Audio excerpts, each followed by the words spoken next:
Resistors में आग क्यों लग जाती है? इनके इतने सारे प्रकार क्यों होते हैं? इन स्ट्रिप्स का क्या मतलब है और रेजिस्टर्स काम कैसे करते हैं? इन सभी चीजों के बारे में मैं आज इस वीडियो में बताने वाला हूं। रेजिस्टर क्या होता है? रेजिस्टर्स कुछ ऐसे दिखते हैं। इनके कई आकार और प्रकार होते हैं।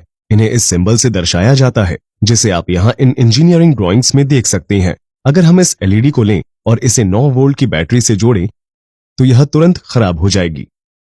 एलईडी के अंदर एक पतली तार होती है और बैटरी उसमें बहुत ज्यादा इलेक्ट्रॉन भेजने की कोशिश करेगी तो वह टूट जाएगा। इसलिए हम इलेक्ट्रॉन्स का करंट कम करने के लिए एक रेजिस्टर लगा देते हैं। रेजिस्टर एलईडी को सुरक्षित रखने के लिए सर्किट में से ऊर्जा को हटाता रहता है। यह वास्तव में इलेक्ट्रिकल ऊर्जा को ऊष्मा में बदलकर उसे बाहर निकाल देता है। रेजिस्टर्स इलेक्ट्रॉन्स के प्रवाह को मुश्किल बनाते हैं, इसलिए वे सर्किट में रेजिस्टेंस जोड़ते हैं। रेजिस्टेंस इस बात की माप होती है कि किसी पदार्थ में से इलेक्ट्रॉन्स कितनी आसानी से प्रवाहित हो सकते हैं और हम इसे ओम्स की इकाई में मापते हैं। कई लोगों को गलतफहमी होती है कि रेजिस्टर स्पीड बम्प की तरह काम करते हैं और इलेक्ट्रॉन्स के प्रवाह को केवल कुछ देर के लिए कम करते हैं, लेकिन असल में रेजिस्टर्स कुछ ट्रैफिक जाम की तरह काम करते हैं और बहने वाले इलेक्ट्रॉन्स की संख्या को सीमित कर देते हैं, जबकि इलेक्ट्रॉन्स की गति में कोई बदलाव नहीं आता। पाइप में बहने वाले पानी को याद कीजिए। उसका बहाव बहुत आसान होता है, लेकिन अगर हम पाइप को आधा ब्लॉक कर दें तो पानी उससे टकराएगा और पानी बहना मुश्किल हो जाएगा और हमें बल लगाकर उसे अवरोध में आगे बढ़ाना पड़ेगा। यही बात इलेक्ट्रिसिटी के साथ भी है। इलेक्ट्रॉन्स एक तार से होकर आसानी से बह सकते हैं, लेकिन अगर हम रेजिस्टर लगा दें तो इलेक्ट्रॉन्स टकराएंगे और उनका बहना मुश्किल हो जाएगा और इसलिए करंट सीमित हो जाएगा। रेजिस्टर में वोल्टेज ड्रॉप भी होता है। ये टकराव गतिज ऊर्जा को ऊष्मा में बदल देते हैं और इसलिए रेजिस्टर्स गर्म हो जाते हैं। आप में से अधिकांश लोग इन रेजिस्टर्स को पहचानते होंगे। ये है metal film resistor, carbon film resistor या कार्बन कॉम्पोजिट रेजिस्टर। ये कैसे काम करते हैं ये मैं इसी वीडियो में बाद में बताऊंगा और आप खुद से कुछ सर्किट्स बनाने की कोशिश भी कर सकते हैं। ये सारे छेद के जरिए कनेक्ट किए जाने वाले रेजिस्टर हैं, जिन्हें हम प्रोटोटाइप बोर्ड में लगा सकते हैं या प्रिंटेड सर्किट बोर्ड में सोल्डर कर सकते हैं। सर्किट बोर्ड्स में आमतौर पर कंपोनेंट्स पर लेबल लगे होते हैं ताकि हम उनकी स्थिति पहचान सकें। हम इन्हें थोक में सस्ते में खरीद सकते हैं। ऐसा करना इलेक्ट्रॉनिक्स सीखने और गलतियां करने के लिए अच्छा रहता है। मैं नीचे डिस्क्रिप्शन में लिंक दूंगा जिस पर जाकर आप इन्हें खरीद सकते हैं। इनमें एक तय रेजिस्टेंस होता है और रेजिस्टर की तरह रंगीन पट्टियां होती हैं जो रेजिस्टेंस का मान दिखाती हैं। मैं इस वीडियो में इसे पढ़ना भी सिखाऊंगा। हमें एसएमडी या सरफेस माउंट डिवाइस टाइप के रेजिस्टर भी मिलते हैं, जिन्हें कॉम्पैक्ट सर्किट बोर्ड्स में इस्तेमाल किया जाता है। इन्हें सीधे सर्किट बोर्ड के मेटल पैड सोल्डर कर दिया जाता है। हम सोल्डरिंग आयरन या सोल्डर पेस्ट का प्रयोग कर सकते हैं, लेकिन कुछ इतने अच्छे होते हैं कि उनके लिए विशेष मशीन की जरूरत होती है। इसमें तय रेजिस्टेंस होता है और सबसे ऊपर एक संख्या दी होती है जो रेजिस्टेंस का मान दिखाती है। मैं इसे पढ़ने का तरीका इसी वीडियो में आगे बताऊंगा। इन सब में रेजिस्टेंस का मान तय है, लेकिन हमें वेरिएबल रेजिस्टेंस वाले रेजिस्टर भी मिल सकते हैं। हमें पोटेंशियोमीटर्स और रियोस्टैट्स की तरह मैनुअल रूप से एडजस्ट किए जाने वाले रेजिस्टर मिलते हैं, जिन्हें हम डायल की मदद से एडजस्ट कर सकते हैं। इसके अलावा कुछ ऑटोमेटिक वर्जन भी होते हैं, जैसे थर्मिस्टर्स, लाइट डिपेंडेंट रेजिस्टर्स, वेरिस्टर्स आदि। इन सभी रेजिस्टर्स में अधिकतम रेजिस्टेंस, वोल्टेज और पावर की रेटिंग होती है। रेजिस्टर ऊष्मा पैदा करते हैं और एक बिंदु ऐसा होता है जिस पर वे पर्याप्त मात्रा में ऊष्मा बाहर नहीं निकाल पाते। तापमान इतना बढ़ जाता है कि सुरक्षा परत में आग लग जाती है और रेजिस्टर भी जल जाता है। लेकिन मेरे पास आपके लिए एक सवाल है, रेजिस्टर को इस एलईडी के पहले लगाना चाहिए या बाद में? आप मुझे कमेंट सेक्शन में लिखकर बताइए और मैं आपको वीडियो के अंत में इसका जवाब दूंगा। रेजिस्टर्स कैसे काम करते हैं? आइए देखें कि विभिन्न प्रकार के रेजिस्टर्स कैसे काम करते हैं और उनकी बनावट कैसी होती है। कार्बन कॉम्पोजिट रेजिस्टर्स को कार्बन या ग्रेफाइट जैसे कंडक्टिंग मटेरियल और क्ले जैसे इंसुलेटिंग पाउडर से बनाया जाता है। इससे ठोस कोर बनता है। फिर हम हर सिरे पर मेटल कनेक्टर लगा देते हैं। यह एक इंसुलेटिंग केस से घिरा होता है। इलेक्ट्रॉन ठोस कोर से होकर बहते हैं।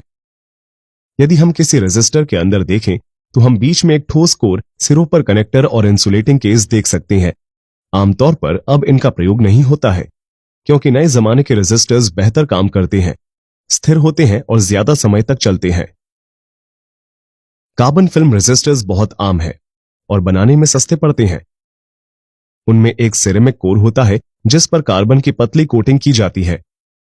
एंड कैप्स में मेटल कनेक्टर जुड़े होते हैं और ये सब एक इंसुलेटिंग केस के अंदर होता है। रेजिस्टेंस के मान को नियंत्रित करने के लिए कार्बन की परत में हेलिकल ग्रूव यानी पेचदार खांचे काटे जाते हैं।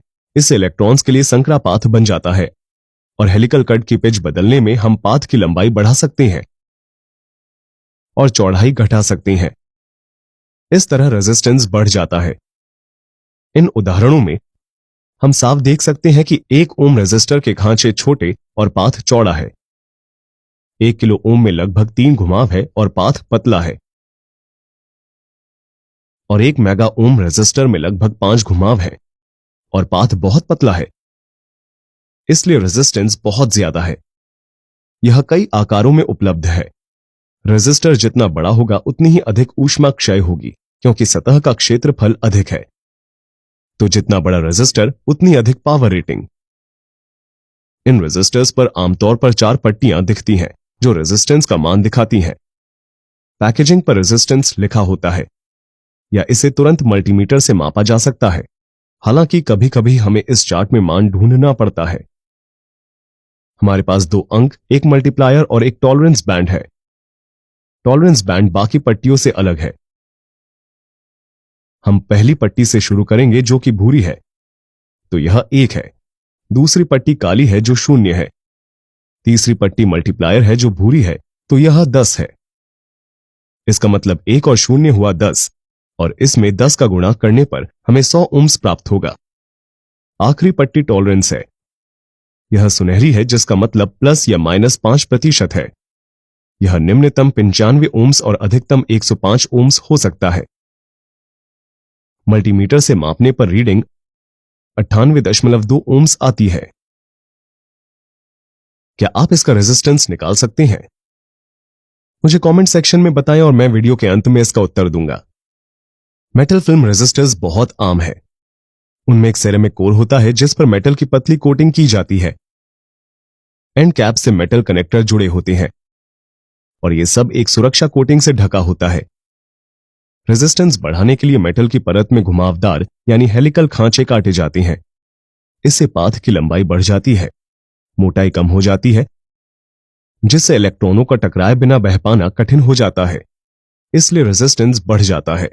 हम देख सकते हैं कि इस 10 ओम रेजिस्टर का पाथ बहुत चौड़ा और छोटा है, इसलिए रेजिस्टेंस कम है। यदि हम इसकी तुलना 1 मेगा ओम रेजिस्टर से करें जिसका पाथ बहुत पतला और लंबा है, तो देख सकते हैं कि इसका रेजिस्टेंस बहुत अधिक है। इस तरह के रेजिस्टर का टॉलरेंस अधिक होता है और स्टेबिलिटी अच्छी होती है। इसलिए कार्बन फिल्म या कार्बन कॉम्पोजिट की तुलना में इन्हें अधिक पसंद किया जाता है। हालांकि ये थोड़े महंगे होते हैं। ये कई तरह की पावर रेटिंग में उपलब्ध है। आकार जितना बड़ा होगा रेटिंग उतनी अधिक होगी और यह उतनी ही अधिक ऊष्मा निकालेगा। रंगीन पट्टियां रेजिस्टेंस दिखाती हैं और इस वाले पर अक्सर 5 पट्टियां होती हैं। पैकेजिंग पर आमतौर पर रेजिस्टेंस लिखा होता है या हम मल्टीमीटर से चेक कर सकते हैं या फिर हम इस चार्ट में भी मान देख सकते हैं। हमारे पास 3 अंक, एक मल्टीमीटर और एक टॉलरेंस बैंड है। पहली पट्टी नारंगी है जो 3 है। दूसरी पट्टी भी नारंगी है मतलब 3। तीसरी पट्टी काली है जो 0 है। इन संख्याओं को एक साथ लिखने पर 330 बनता है। चौथी पट्टी मल्टीप्लायर है जो काली है और यह 1 है। 330 को 1 से गुणा करने पर 330 ओम्स होते हैं। पांचवी पट्टी टॉलरेंस है जो भूरी है जिसका अर्थ है प्लस या माइनस 1%, तो यह 327 से 333 ओम्स के बीच हो सकता है। जब इसे मापता हूं तो 329.9 ओम्स प्राप्त होते हैं। क्या आप इसका रेजिस्टेंस निकाल सकते हैं? मुझे कमेंट सेक्शन में बताएं और मैं वीडियो के अंत में इसका उत्तर दूंगा।